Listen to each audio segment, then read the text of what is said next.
원피스 가장 기대되는 싸움 탑10. 1. 루피 대 티치. 루피의 라이벌로 묘사되는 티치는 과거에 루피의 형 에이스를 잡아 해군에게 넘겨 결국 에이스를 죽게 만들었습니다. 그래서 루피와의 악연이 있죠. 그리고 평행이론으로 루피는 로저, 티치는 록스로 추정돼요. 티치가 최종 보스 후보로 나중에 스토리 끝에서 루피와 싸울 것으로 보입니다. 현재 티치는 흔들흔들 열매와 자연계 최강 어둠 열매 능력자라 최상위 사기캐가 되었는데, 그에 비해 루피는 태양이신 니카 열매 능력자라는 게 밝혀지고 어둠과 태양 둘 다 상성이므로 정말 세계관 최강자들의 싸움이 될 것으로 보이죠.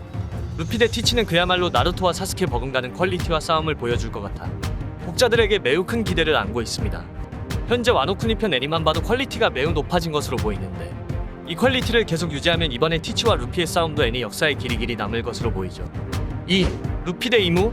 세계 정보를 조종하는 진정한 흑막이자 만악의 근원으로 추정되고 최종 보스의 후보인 이무와 대결입니다. 이무가 등장하기 전 오로성이 세계 정부의 최고 권력인 줄 알았지만 그 위에 이무가 있다는 사실이 밝혀졌고, 과거 공백의 100년 시기에 이무와 관련이 있다고 추정되고 있습니다.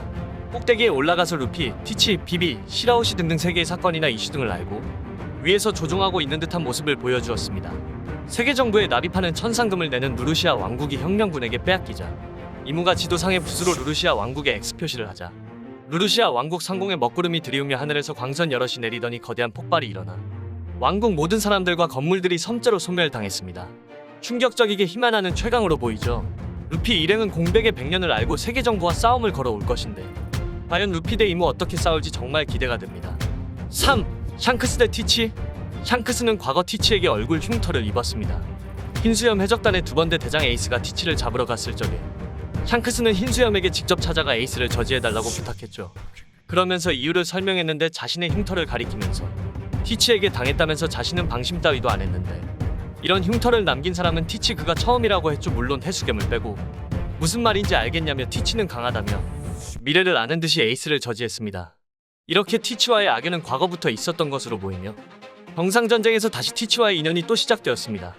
흰수염과 에이스가 죽고 티치와 아카이누가 날뛰는 당시 아카이누의 주먹을 맞고 티치에게 날뛰는 녀석들을 받아준다며 대결을 신청했는데, 티치는 아직 때가 아니라면 나중에 다시 대결을 할 듯한 암시가 나왔습니다. 그러므로 와노쿠니 편이 끝난 현재는 샹크스와 티치 대 싸움이 얼마 남지 않은 것으로 보이며 대결을 했을 때 그 장면은 어마어마하게 지리지 않을까 싶습니다. 너무 보고 싶네요. 4. 가프 대 티치. 실무회가 폐지된 후 코비가 행콕을 잡으러 여인섬으로 갔습니다. 하지만 그때 악마의 열매 사냥꾼 티치도 여인섬으로 향했죠. 그래서 삼각구도로 싸웠지만 결국 행콕의 능력으로 티치의 부하가 당하고 티치는 행콕을 목졸라 살해할 수 있는 위기에 있었는데, 그때 코비는 어쩔 줄 몰라 난처한 입장에 처해 있었죠. 그런데 갑자기 레일리가 등장하여 행콕은 풀려나고 코비는 티치에게 잡혀 어디론가 사라졌습니다. 그 사실을 안 코비의 동료 헤르메포가 코비를 구하자며 솔 대장에게 세라핌을 데리고 가야 된다고 쫄랐었습니다. 하지만 둘 다 난감한 상황이라 계속 대기만 하고 있었습니다. 근데 갑자기 가프가 등장하면서 헤르메포한테 가자며 코비를 찾으러 티치한테 간다고 했죠. 과거 록스 해적단을 로저와 단둘이 손잡고 괴멸시켰던 전설 가프, 그는 대체 티치마저 쓰러뜨리고 또 영웅이 될지 정말 기대가 됩니다. 가프 대 티치와의 싸움은 정말 레전드들의 싸움이므로 어떤 퀄리티가 나올지 설렘이 가득하네요. 5. 루피 대 아카이누. 과거 정상전쟁에서 루피의 형 에이스를 죽게 만든 장본인 아카이누, 그리고 루피의 X자 흉터를 만들게 된 장본이기도 하죠. 나중에 제2의 정상전쟁이 일어난다면 아카이누와 루피가 싸울 것으로 보이는데요. 아카이누의 용암주먹과 루피의 태양주먹, 과연 어떤 결과가 나타날지 정말 가슴이 웅장해질 듯합니다. 오다 센세가 말했죠. 만약 아카이누가 원피스의 주인공이 된다면 1년 안에 원피스는 끝날 것이라고. 그만큼 너무 사기캐라 아카이누가 된다면 안 된다고 했죠. 아카이누와 루피의 리벤지 매치, 과연 승자는 누구일까요? 6. 조로 대 시류. 조로는 와노쿠니에서 페이감을 터득해 사체간킹을 격파했습니다. 하지만 초회복수사의 부작용인지 아닌지 지옥에서 사신을 만나 죽다시피 살아나서 현재 폼은 누구보다 미친 건 사실입니다. 나중에 검은 수염 해적단과 싸울 때 제일 기대되는 장면이 조로 대 시류의 싸움입니다. 만화에서 킹과 싸울 때도 카타르시스가 뿜뿜 뿜어져 나왔지만 애니에서도 연출이 지릴 것으로 보이죠. 다음에 투명 열매를 먹은 시류와 싸울 때는 어떤 방식으로 싸울지와 어떻게 연출할 것인지 정말 미칠 듯이 기대가 됩니다.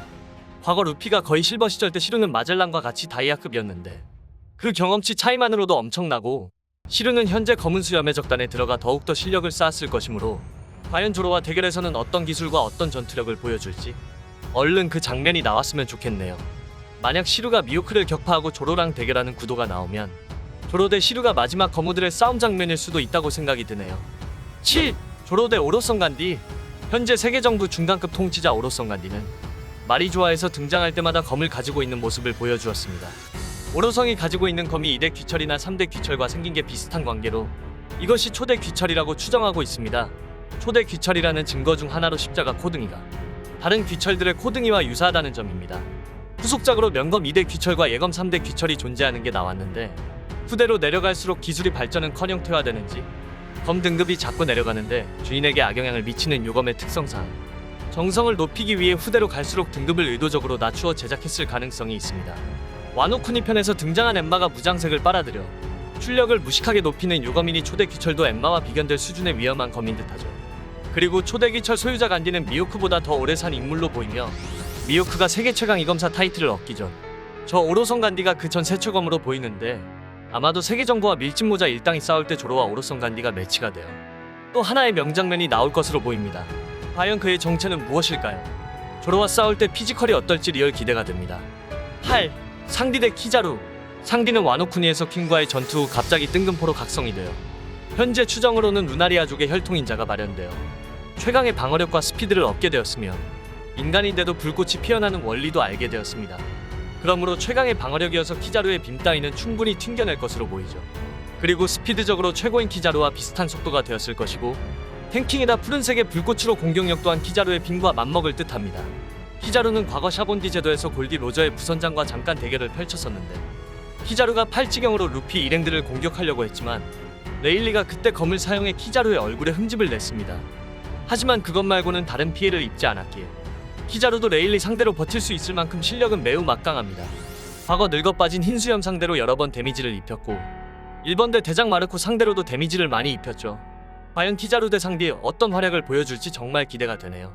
9. 혁명군 대 정부. 세계정부와 절대적으로 적대시하는 게 바로 혁명군입니다. 혁명군에는 유명한 최악의 범죄자 몽키디 드래곤이 있으며 현재까지 능력이 조금 나와 능력이 매우 기대되며 전투력 또한 전설적일 것으로 보이죠.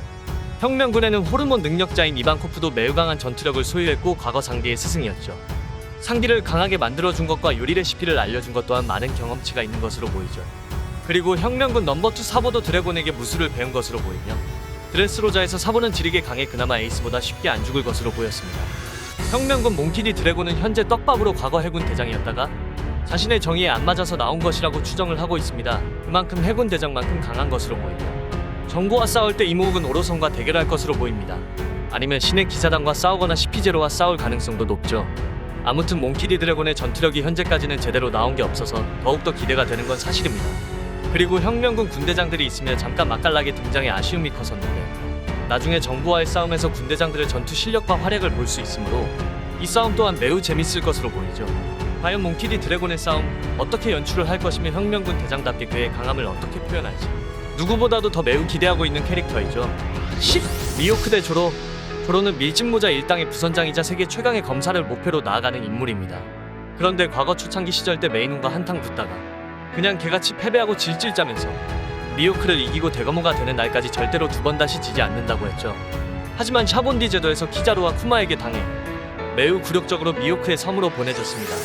그리고 다시 미호크를 만나서 자신의 실력을 인정하고 미호크에게 가르침을 받고 싶어 무릎을 꿇고 자신을 키워달라고 부탁을 하였습니다. 미호크는 호랑이 새끼를 나보고 키우냐며 칭칭댔지만 결국 조로를 제자로 받아줬습니다. 하지만 조로는 나중에 세체검이 되려면 미호크를 어쩔 수 없이 뛰어넘어야 하므로 이 두 명 레전드의 대결이 성사될 가능성이 높습니다. 미호크는 그냥 스치는 공격으로 거대한 운석과 큰 얼음 쓰나미를 써는 모습을 보여주었는데 그에 비해 아직 조로는 전력을 다해봐야지 큰 물체들을 써는 모습을 보여주었습니다. 하지만 계속 성장해 나가면 충분히 미호크의 경지까지 올라가 그냥 스치기만 해도 큰 물체를 써는 것을 보여줄 것으로 보입니다. 그리고 조로도 흑도의 경지까지도 올라가 미호크의 흑도와 맞먹는 그런 검사가 될 것으로 보입니다. 얼른 미호크 대 조로 싸움 레알 실화로 보고 싶습니다. 진짜 세계관 최강자들의 싸움이 아닐까 싶네요. 여러분은 기대되는 싸움이 무엇인가요? 댓글로 남겨주시면 감사하겠습니다. 마지막으로 구독과 좋아요 눌러주시면 감사하겠습니다.